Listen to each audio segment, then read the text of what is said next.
Carry on my wayward son. I can't do this. Hey guys, it's Phoebe. Welcome to MsMojo. Today we're counting down our picks for the 10 things that need to happen before Supernatural ends. Before we begin, we publish new content every day, so be sure to subscribe to our channel and ring the bell to get notified about our latest videos. We're looking at scenarios, appearances, and total fan service that we'd love to see before the curtain closes on the 15th and final season of Supernatural. Warning, spoilers ahead. Number 10, taking down the shadow. Before God and Amara, creation, destruction, heaven, hell, your precious little earth, what was there? Nothing. After being literally stabbed in the back, Castiel found himself trapped in an infinite space of dark and loneliness, appropriately dubbed the Empty. Nothing. Nothing but empty. And you are soaking in it. Turns out, though, he wasn't as alone as he thought, finding himself squaring off against a shadow doppelganger-like creature who ruled the endless place of nothingness he was trapped in. There are so few of us left, we couldn't even stop it. It? What do you mean by it? The shadow. The thing that rules the Empty. The shadow claimed to be as old as time itself, predating the darkness, death, and even God himself. You're the Empty. Pretty good, huh? You ready to go? An entity that ancient and filled with malevolent intent can't be good news for the universe, and could serve as one final big bad for Team Free Will to tackle. Number 9, the return of Chuck and Amara. Something stops you. Keeps you from having it all. The last we saw God and his sister, they had mended their differences and went on their merry way. I hated you for needing something else, something that wasn't me. While we're happy they buried the hatchet, it's been quite some time since we got an update on the sibling duo's status, and what they've been up to since we last saw them. After all, they are all-powerful deities. Don't they have universes to create and natural laws to bend to their will? I thought revenge would make me happy. I was wrong. What have they been doing all this time? They could even be useful allies if the aforementioned threat found in the evil shadow entity ever comes to light. Dark. Point is, bring back the once squabbling siblings turned best buds. I wish that we could just be family again. I do too. Number 8, Heaven back at full power. What's happening? Heaven has been anything but heavenly during the second half of Supernatural, with the angels having one bad turn of events after another. Angels.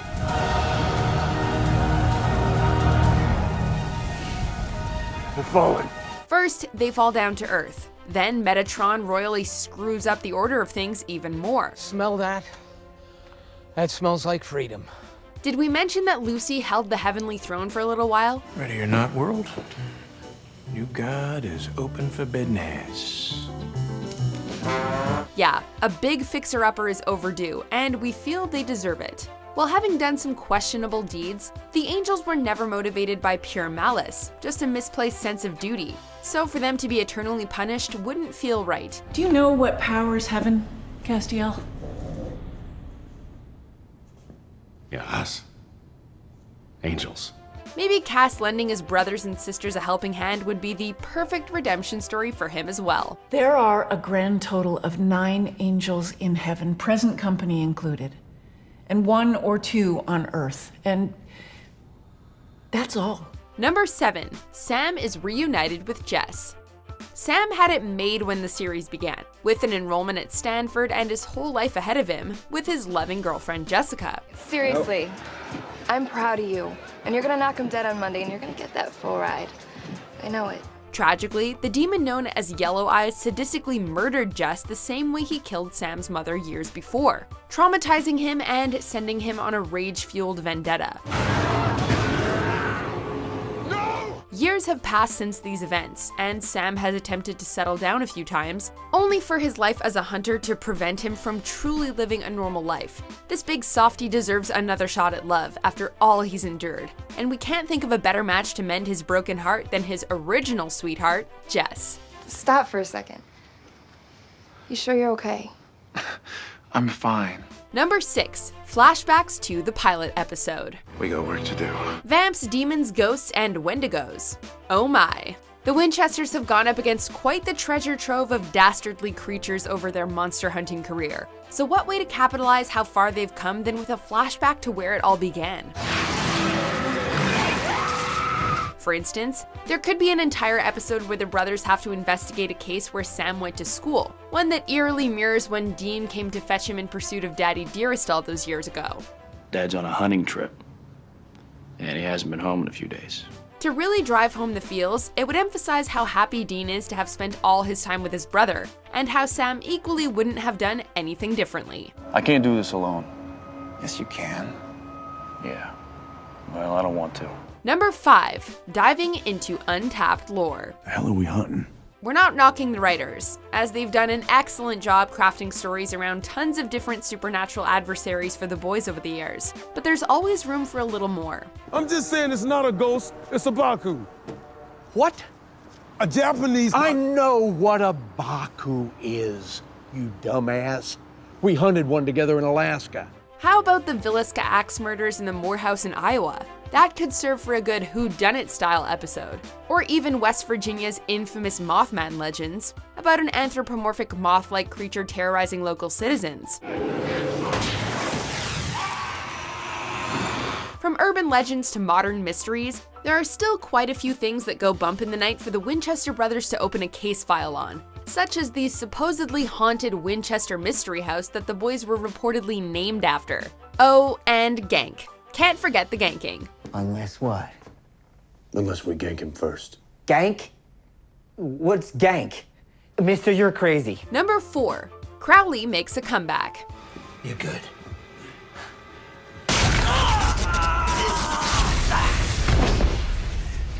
But I'm Crowley. Everyone's favorite crossroad demon turned king of the underworld sacrificed himself for the greater good back in season 12, and we haven't seen him since. Bye, boys.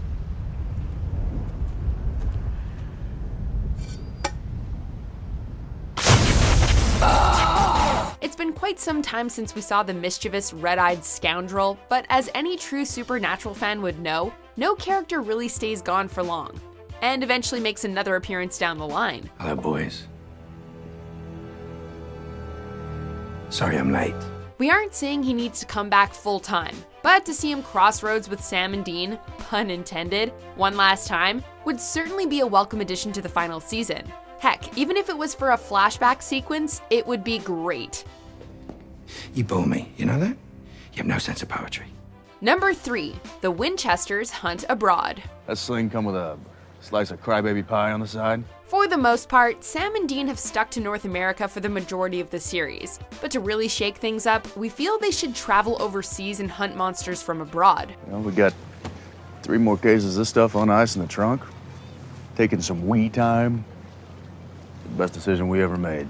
We already mentioned the untapped lore that the show hasn't dived into, and there's so much more from other religions, mythologies, and regions that could prove equally creepy entertainment. Now, we've seen some freaks, but over there, it's a whole new world of bad. New antagonists in a new environment would cause the Winchesters to step their game up, simultaneously keeping us on our toes from all new scenarios. Unfortunately, all this means Dean will have to get his butt on a plane though. Sorry, Dino.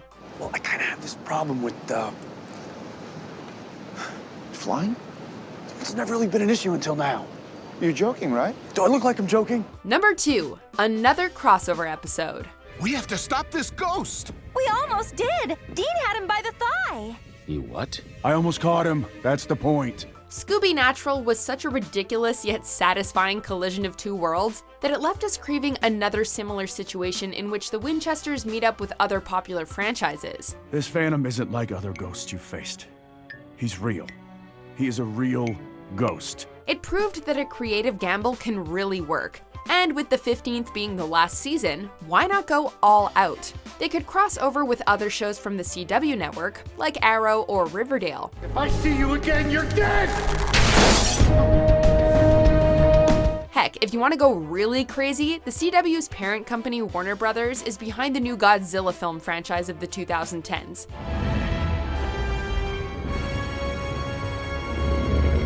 We don't know how they'd do it, but can you say Winchesters hunting enormous kaijus?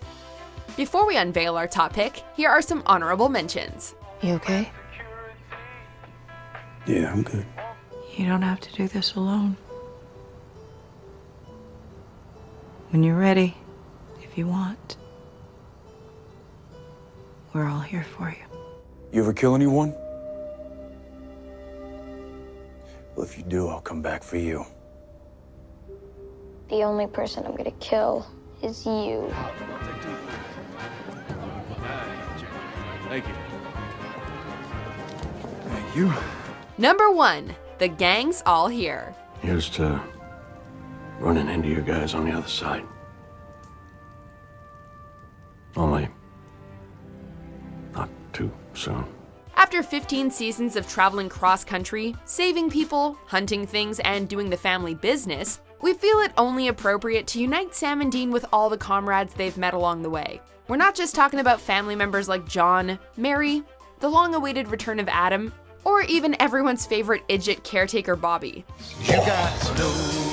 No, let's get everyone, including allies and unofficial members of Team Free Will, in there, like it's some kind of high school reunion. Remember Joe and Ellen? I will always love you, baby. How about Rufus, fellow hunter extraordinaire? Getting everyone in the same room, no, the same shot, would be the ultimate form of fan service to end things on a bang. Yeah, well. Old is rule, Bobby. The oldest rule. Do it, cast and crew. Do it. You two are all I've got. But I guess we are stronger as a family. So what'd you guys think of the list? What do you need to see in the final season of Supernatural? Let us know in the comments below and check out these other videos.